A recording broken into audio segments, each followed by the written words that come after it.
चैत्र शुद्ध प्रतिपदेपासून चैत्र महिन्याला सुरुवात होते आणि इथे हळूहळू ऊन वाढायला सुरुवात झालेलं असतं. म्हणजे होळीनंतर हळूहळू असं ऊन वाढायला सुरुवात झालेलं असतं. आपण आपल्या स्वतःचीही इथे उन्हासाठी जी काळजी घ्यायला हवी की थोडंसं थंड आपण शरीर कसं ठेवू शकतो ह्याचा जेव्हा विचार करतो, असा हा काळ आता चालू झाला आहे.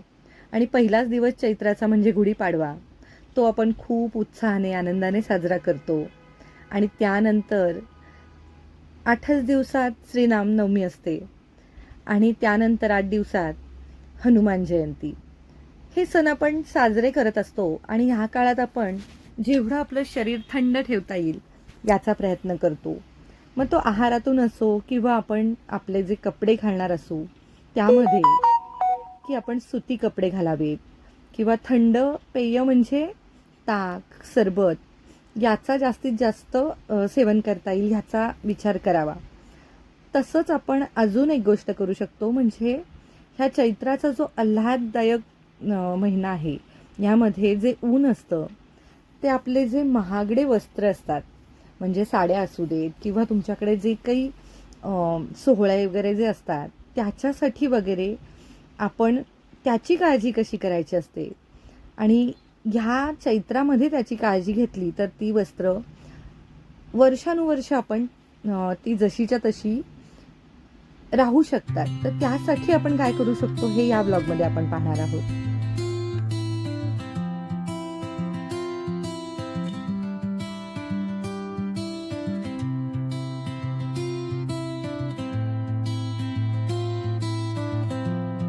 श्री हरिहर ओम श्री सांब सदाशिव नमस्तु शुभम भवतु. सर्वांना माझा प्रेमपूर्व नमस्कार. आराध्य कृपेने कलेच्या विश्वामध्ये आपल्या या artisan vision of life canvas परिवारामध्ये मी कलासाधक तुम्हा सर्वांचे मनापासून खूप खूप स्वागत करते. आणि एकच बोलावंसं वाटतं, जगा वेगळं व्हायचं असेल तर जगा वेगळं.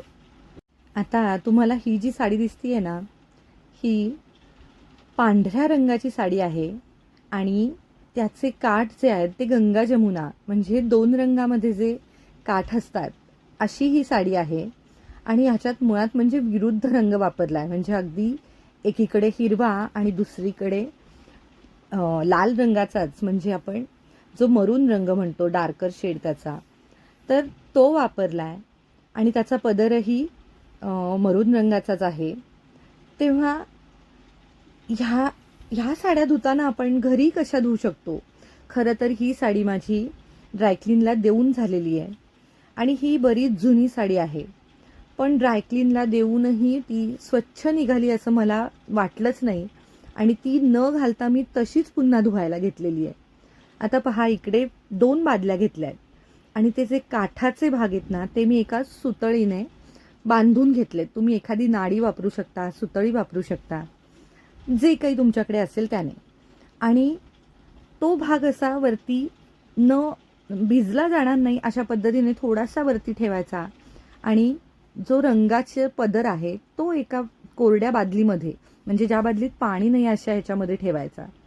आणि आपल्याकडे जो काही माइल्ड सोप असेल, म्हणजे शॅम्पू असू देत किंवा तुम्ही जे कपडे धुण्यासाठी एखादं लिक्विड जे असेल वापरत, ते वापरून हे कपडे धुवायला हरकत नाही आहे. म्हणजे अशा महागड्या, मग सिल्क, ही कॉटन सिल्कची साडी आहे, तेव्हा मी तुम्हाला ही पण धुवून दाखवतीये आणि एक सिल्कची साडी सुद्धा धुवून दाखवणार आहे. हे पहा, इथे मी फक्त पांढऱ्या रंगाचा जेवढा भाग आहे तो असा त्या खालच्या टबमध्ये घेऊन ज्या पाण्यात भिजवलंय त्याच पाण्यात मी फक्त हाताने हळूवार चोळून घेतेय.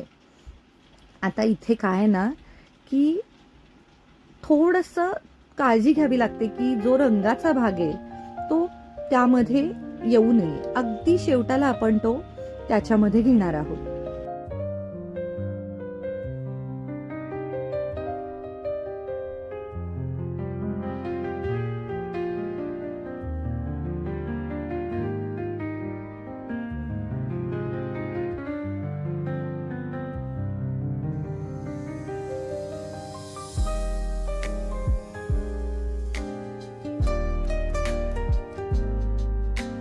इथे पहा, मी कपडे धुवायचं जे लिक्विड सोप येतं ते घेतलं होतं आणि त्यात ज्यामध्ये ती साडी अगदी कमी वेळासाठी, म्हणजे अगदी तुम्ही 10, 15, 20 मिनिटापेक्षा जास्त ती भिजवली नसायला हवी, तेवढीच भिजवायची आणि लगेचच आपण तिला धुवायला घ्यायचं आहे. फार वेळ भिजवून ठेवायची नाही आणि हळूवार असं धुवायला घ्यायची. आता हे पहा, मी त्यानंतर दुसऱ्या पाण्यामध्ये हे धुवून काढली आहे आणि आपल्याला जोपर्यंत असं वाटत नाही आहे की त्यातला पूर्ण साबण निघून गेलेला आहे, तोपर्यंत आपल्याला ते चोळून धुवायची आहे. म्हणजे त्यामध्ये साबणाचा अंश अजिबात राहिला नाही पाहिजे.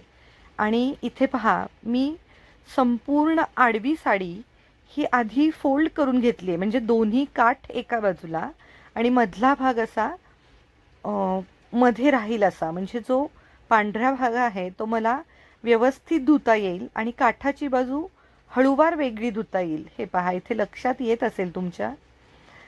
आणि छान अशी मी परत परत पाणी बदलून त्या पाण्यामध्ये मी ते धुवून घेते आहे. आणि जेव्हा आपण रंग असलेली बाजू म्हणजे काठाची पदराची जेव्हा आपण पाण्यामध्ये भिजवतो, त्यानंतर मात्र आपल्याला फार वेळ पाण्यामध्ये आपल्याला हे घालवायचं नाही आहे. जेवढ्या लवकर होईल तेवढ्या लवकर आपल्याला ते धुवून घ्यायचं आहे. अगदी हलक्या हाताने धुवायचं आहे, फार सोप वापरायचा नाही आहे. म्हणजे पहिल्या वेळेस धुवून साडी झाल्यानंतर दुसरं पाणी आपण जेव्हा घेतो, त्यामध्ये जेव्हा ती साडी धुतलेली असते त्यामध्येच आपला ह्या काठाचे बाजू धुवून होतात. तिथे अजिबात आपल्याला हे वापरायचं नाही आहे.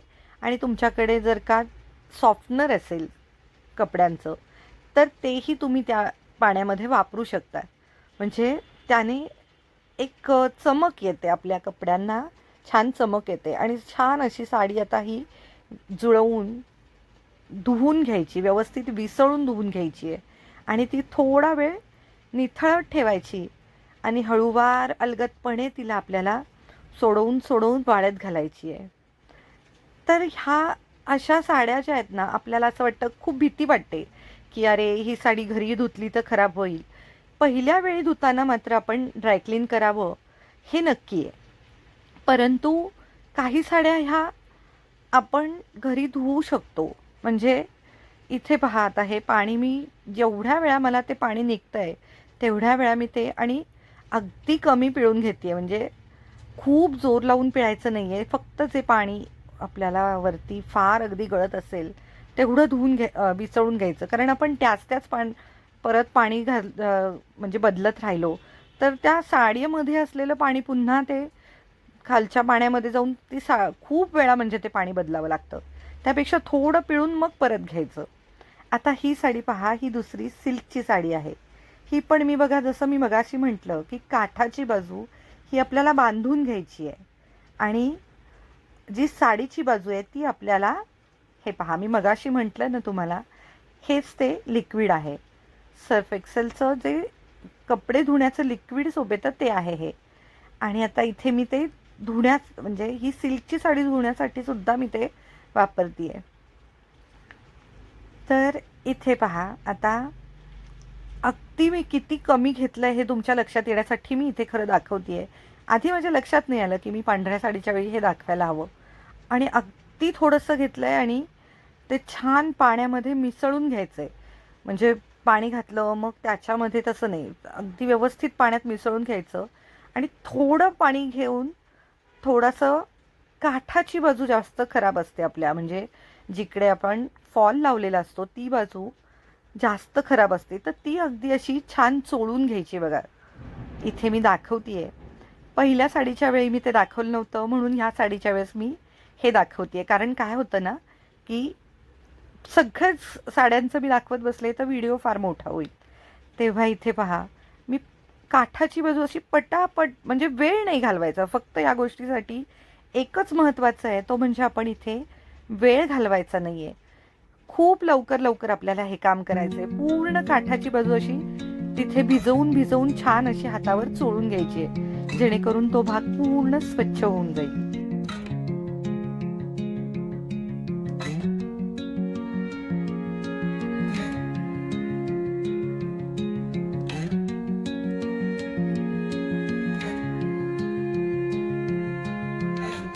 आता इथे पहा, मी त्याच पाण्यामध्ये अजून पाणी वाढवलेलं आहे. आधी काय करायचं होतं, मला फॉल धुवायचा होता जो जास्त खराब झालेला असतो. त्यामुळे मी तिथे कमी पाण्यामध्ये लिक्विड घालून छान फॉल स्वच्छ करून घेतला आणि त्यातच पाणी वाढवून मी आता बाकीचं संपूर्ण साडी धुवून घेते आहे. कारण आपल्याला इकडे जास्त साबणाची आवश्यकता पडणार नाही किंवा सोपची आवश्यकता पडणार नाही आहे. तेव्हा इथे जास्त पाणी घालून घेऊन मग मी ही साडीचा मधला जो भाग आहे तो आधी स्वच्छ करून घेते पूर्ण. हे पहा, इथे पण मी पदर अगदी शेवट आणि ते सुद्धा साडी बाहेर काढून घेतली. कदाचित हा रंग त्या साडीमध्ये मिसळू शकतो जर गेला तर, आणि थोडासा रंग जातोय पहा, हे बघा. पण इतकाही जाताना मला वाटत नाहीये, कारण पहा आता जर आपण ड्रायक्लीन करायला जर साडी दिली तर तिथे रंग गेलेला असेल तर आपल्या डोळ्याआड काय झालंय हे आपल्याला खरंच माहीत असतं का? कदाचित थोडाफार रंग हा जातही असणारच आहे. आणि इथे पण पहा अगदी तसंच, हे पहा, म्हणजे थोडा रंग हा फॉलचाही गेलेला आहे त्याच्यामध्ये आणि थोडासा रंग हा कदाचित साडीच्या काठाचा जो आहे तो. आता ह्या साड्या काही अगदी नवीन साड्या नाही आहेत, त्यामुळे पण ह्या सिल्कच्या साड्या आहेत. मग आपण ह्या घरी कशा धुवू शकतो? आता पहा, मी ही दुसऱ्या पाण्यातून धुतीये तरीसुद्धा अजिबात रंग एकमेकांमध्ये मिसळत नाही आहेत, म्हणजे साड्यांमध्ये सुद्धा ते रंग एकमेकात जात नाही आहेत. फक्त थोडी काळजी घेणं फार गरजेचं आहे. खरं तर आपल्याला एकदा, म्हणजे तुम्ही खरं तर साधी साडी अगदी एखादी अशी धुवून पहा की आपल्याला ते जमतंय का, आणि त्यानंतर महागातल्या साड्या धुवायचा प्रयत्न करा. इथे पहा, पुन्हा थोडासा रंग हलकासा पाण्यामध्ये मिसळल्यासारखं वाटतंय. आणि नेहमी मी काय करते ना, की रंगाची बाजू ही आधी बाहेर काढून घेते आणि त्यानंतर मधला रंग, जी आपला फिका रंगाची साडी असते ती धुवून घेते. हे पहा, अगदी म्हणजे अगदी नितळ पाणी यायला सुरुवात झाली आहे. फार काही रंग जात नाही आहे खरं तर. आणि पुन्हा स्वच्छ पाण्यामध्ये, म्हणजे जोपर्यंत आपल्याला त्याचा पूर्ण साबण गेला आहे किंवा जे लिक्विड सोप टाकलेलं आहे ते गेलं आहे किंवा शॅम्पू जे असेल ते, तर तोपर्यंत आपल्याला ते स्वच्छ पाण्यामधून काढायचे. अजिबात त्या साबणाचा अंश राहता कामा नये. हे फार महत्त्वाचं आहे. आणि इथे पहा, छान अशी मी ती साडी पाण्यातून विसळून घेते आणि हे मगाशी म्हटल्याप्रमाणे खूप लवकर हे काम करायचं आहे आपल्याला. ह्या कामासाठी फार वेळ घालवायचा नाही आहे.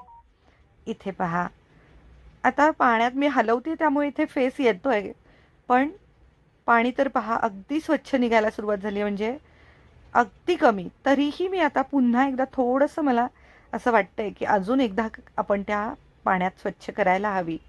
हे पहा, आता हे स्वच्छ पाणी आहे आणि आता त्यातनं मी पुन्हा ही साडी स्वच्छ आता आपण हलवतो त्यामुळे ते पाणी थोडंसं असं साबण असल्यासारखं दिसतंय इथे, पण खूप कमी असं त्याच्यातून आता पाणी यायला लागलं. हे पहा, अगदी नितळ पाणी आहे हे. हे पहा, म्हणजे त्या पाण्यामध्ये बिलकुल असं रंग राहिलेला नाही आहे. आणि ही आपण उन्हात न वाळवता अगदी सावलीमध्ये वाळवलेली साडी आहे. म्हणजे तुम्ही घरातच ती फॅन खाली वगैरे वाळवली तरी चालेल. आणि ही अशी संपूर्ण माझी साडी स्वच्छ धुवून झाली आहे पहा. हे पहा, फॉलसुद्धा मी तुम्हाला इथे दाखवते आहे की अगदी स्वच्छ निघाला आहे. हां, हे बघा. आणि हे संपूर्ण असा स्वच्छ झालेला फॉल आणि साडीसुद्धा मी तुम्हाला दाखवते. हे पहा, आणि ही खरं तर वर्कची साडी आहे. ही चेन्नई सिल्कची साडी आहे, त्यामुळे तुम्ही विचार करू शकतात की तशी, हे बघा, तुमच्या लक्षात येईल की त्याच्यावर वर्कचं सुद्धा काम आहे. तरीसुद्धा ही साडी व्यवस्थित घरी धुतली गेली आहे. आणि आता मी तुम्हाला पुढे दाखवतेच आहे की अजून आपल्याला ह्यामध्ये काय करायचं आहे. आणि हा सगळ्यात महत्त्वाचा भाग आहे ह्याच्यामधला, की हे बघा, ही पांढरी साडीसुद्धा मी तुम्हाला जी म्हटले ना की ती स्वच्छ निघाली आहे. म्हणजे अगदी ड्रायक्लीन करून सुद्धा ही मला वाटत नव्हतं की ती स्वच्छ म्हणजे धुतल्यासारखी पण वाटत नव्हती. पण आता इथे घरी धुतल्यानंतर ती इतकी सुंदर स्वच्छ वाटते आहे की खरं तर असं वाटतं ना की अशी स्वच्छ साडी बघितली की कधी घालू. आता ही काठ अजून चुरगळलेलाच दिसेल तुम्हाला, कारण याला इस्त्री व्हायची आहे. हां, आता हे पहा, सकाळचं जे कोवळं ऊन असतं ना, तिथे ही अशी साडी आपल्याला उन्हामध्ये घालायची आहे. फार वेळ नाही, अगदी 10-15 मिनटं, अर्धा तासाच्या वर आपल्याला ही साडी उन्हामध्ये ठेवायची नाही आहे. थोडीशी अलटून पालटून किंवा तुम्हाला एक सलग जर कुठे ऊन असेल बाल्कनीमध्ये म्हणा किंवा टेरेसवर वरती, तर तुम्ही तिथे ती पूर्ण साडी अशी म्हणजे पूर्ण उघडून जर ती साडी घालू शकत असाल तरीही उत्तमच आहे. पण मी इथे अशी एका खुर्चीवर घातली आहे आणि त्यानंतर ही मी आता इस्त्री करून घेतली आहे. बघा, घरीच इस्त्री केलेली आहे. इस्त्रीला सुद्धा मी बाहेर दिलेली नाही आहे, पण अगदी सुरेख अशी घरी मी त्याला. आणि हे पहा, इथे पण आता ही जी सिल्कची साडी आहे ती पण मी इथे इस्त्री करून घेते आहे. आणि मी मगाशी म्हटलं होतं की ही वर्कची साडी आहे, तरीसुद्धा सुरेख असा त्याला, हे बघा इथे अगदी व्यवस्थित हलक्या हाताने इस्त्री करायची आहे आपल्याला. इस्त्री पण खूप गरम करायची नाही आहे. आपली ही ॲडजस्टेबल असतात आजकालच्या सगळ्या इस्त्री, त्याच्यावरती कॉटनसाठी कोणतं वापरायचं आहे, सिल्कसाठी किंवा जे काही त्याच्यावर मोड्स असतात ते आपल्याला फक्त चेंज करायचे असतात. आणि त्यातही अजूनही कमी आपल्याला वापरता आला तर कमीत कमी त्याला गरम करावी इस्त्रीला आणि मग त्याने आपण इस्त्री करून घ्यायची आहे. अशी सुरेख साडी. हे पहा, मी इथे पदर पण तुम्हाला दाखवते आहे की छान असं घरीच इस्त्री करून घेतली आहे. आणि सगळ्या साड्यांना मी ह्या चैत्राचं ऊन दिलेलं आहे. आणि हे फार महत्त्वाचं आहे, कारण आपल्या ज्या महागातल्या साड्या असतात त्यांना ह्या चैत्र महिन्यामध्ये ऊन दाखवणं म्हणतात याला, की सगळ्या साड्यांना किंवा आपले महागातले जे रेशमी वस्त्र असतात त्या सगळ्याला ह्या चैत्र महिन्यामध्ये ऊन दाखवलं जातं. अशा सगळ्या साड्या आपण जर वर्षभरातल्या अगदी धुवायची नसेल ती साडीसुद्धा फक्त त्याला उघडून उन्हामध्ये थोडा वेळ ठेवून पुन्हा थोडी घडी वेगळी करून उलटी सुलटी असं करून त्या जर ठेवल्या तर त्या साड्या वर्षानुवर्ष अगदी सुरेख राहतात आणि त्या पिढ्यानपिढ्या आपल्याला जपता येतात. हे पहा, आणि आता इथे सुंदर अशी ही साडी छान अशी मी घडी करून ठेवते आहे.